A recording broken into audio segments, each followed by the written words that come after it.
हम अपनी जान के दुश्मन को अपनी जान कहते हैं, हम अपनी जान के दुश्मन को अपनी जान कहते हैं, मोहब्बत की इस मिट्टी को हिंदुस्तान कहते हैं। खड़ा रहा वो जिसने सपने इंकलाब के देखे थे, खड़ा रहा वो जिसने सपने इंकलाब के देखे थे, इस मूंछ की ताव के आगे घुटने अंग्रेजों ने टेके थे, इस मूंछ की ताव के आगे घुटने अंग्रेजों ने टेके थे। मैं नीलेश राजपूत आपके सामने यहाँ पर उपस्थित सभी मान्यवर और यहाँ पर उपस्थित मेरे प्यारे भाइयों और बहनों को सशक्त नमन करना चाहता हूँ और 15 अगस्त की हार्दिक शुभकामनाएं देना चाहता हूँ। आज 15 अगस्त पूरे भारतवर्ष में बड़े उत्साह और उल्लासपूर्वक मनाया जाता है। सभी के दिमाग में यही प्रश्न चलता है कि आज़ादी होती क्या है।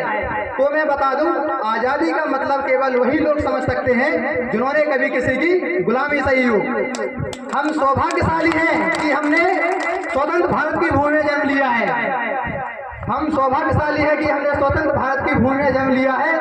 इसके लिए ना जाने कितने सैकड़ों वीर जवानों ने अपने प्राण न्यौछावर किए हैं।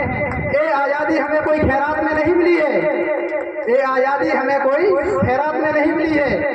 इसके लिए ना जाने कितने घरों के चिराग बुझे होंगे, कितनी महिलाओं के माथों से सिंदूर हटा होगा, कितनी सुहागनों की चूड़ियां टूटी होंगी, कितनों के आंगनों की किलकारियां खत्म हुई होगी, तब जाके ये आज़ादी हमें मिली है।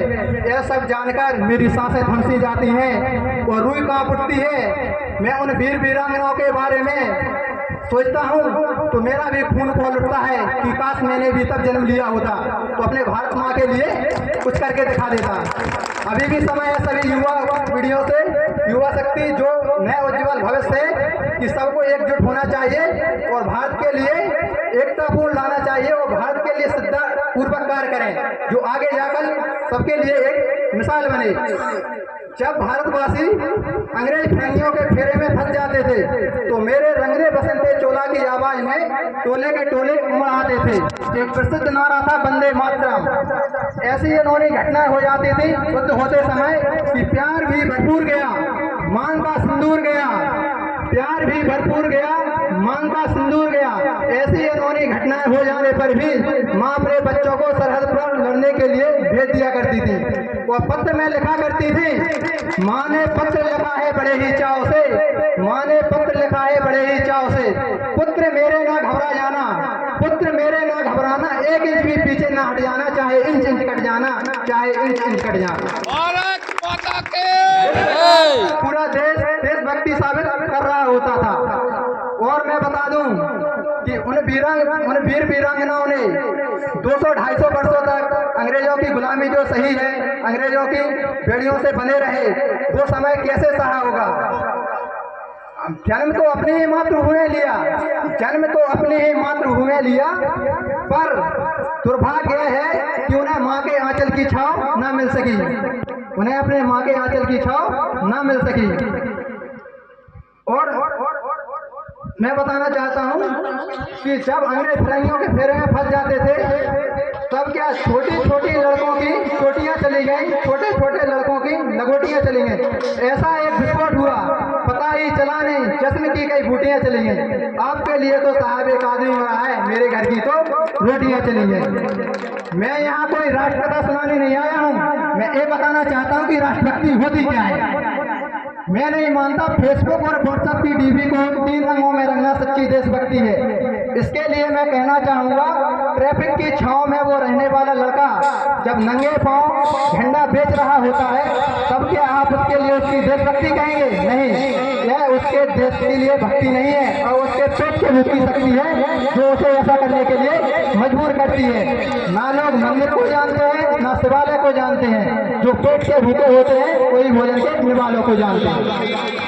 अपना परिवार, अपना समाज कि देश के परिवर्तन का भाव है देशभक्ति। हर देशद्रोही के जीवन में आने वाला तूफान है देशभक्ति। हर देशद्रोही को पता लगना चाहिए, यदि तू बरना है तो ये आसमान तेरा है, यदि तू डरना है तो ये संसार तेरा है, यदि भाईचारे से रहना है तो ये रक्त जमीन पर, वरना एक कब्र भी तेरी है और कब्रिस्तान भी तेरा है।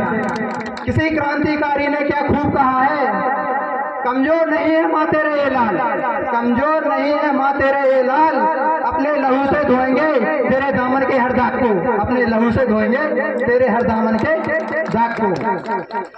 इसी के साथ मैं एक क्रांतिकारी, 3 क्रांतिकारियों के बारे में बताना चाहता हूँ जिन्होंने मुझे बहुत अधिक प्रभावित किया।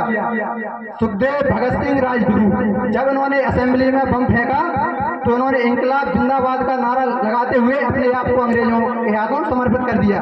वो चाहते तो वहां से भाग सकते थे, लेकिन उन्हें भारत में एक नई क्रांति लानी थी। तो वो दिन था 23 मार्च 1931, जब उन्हें फांसी की सजा सुनाई गई। सजा उन्हें 12 घंटे पहले ही दे चुकी थी, जबकि फांसी का समय था 23 मार्च 1931 शाम 4 बजे, लेकिन उन्हें 12 घंटे पहले ही फांसी दे दी गई और वो कैद हो गए। फिर भगत सिंह की माँ भगत सिंह से मिलने आती हैं और भगत सिंह अपनी माँ का हाथ पकड़ते हुए कहते हैं, माँ मुझे तुम एक वचन दो। माँ ने कहा, बेटा बोल क्या चाहिए तुझे? तब भगत सिंह ने कहा, माँ जब मुझे फांसी लगे तो तू वहाँ पे मत आना, तुम वहाँ पे मत आना। तो माँ की आंखों से आंसू आ गए। मैं क्यों ना आऊँ? माँ बोली। माँ से भगत सिंह बोले, तुम मत आना, क्योंकि जब तुम मुझे फांसी पर लटका हुआ देखोगी तो तुम्हारी आंखों में आंसू आ जाएंगे। तब लोग क्या कहेंगे, देखो एक क्रांतिकारी की मार हो रही है, देखो क्रांतिकारी की मार हो रही है, तब मैं अपनी देशभक्ति साबित नहीं कर पाऊंगा वहाँ पे। तो माँ ने गर्व से कहा, जा बेटा, मेरा आशीर्वाद तुम्हारे साथ है और हमेशा तुम्हारे साथ रहेगा। सोचो वह माँ कितनी भाग्यशाली रही होगी जिसने ऐसे वीर सपूत को जन्म दिया है। तो भगत सिंह, सुखदेव, राजगुरु तीनों आपस में अपना हाथ पकड़ते हैं और इंकलाब जिंदाबाद का नारा लगाते हुए कहते हैं, सरफरोशी की तमन्ना अब हमारे दिल में है, देखते हैं दम कितना बाजुए कातिल में है। ऐसा नारा लगाते हुए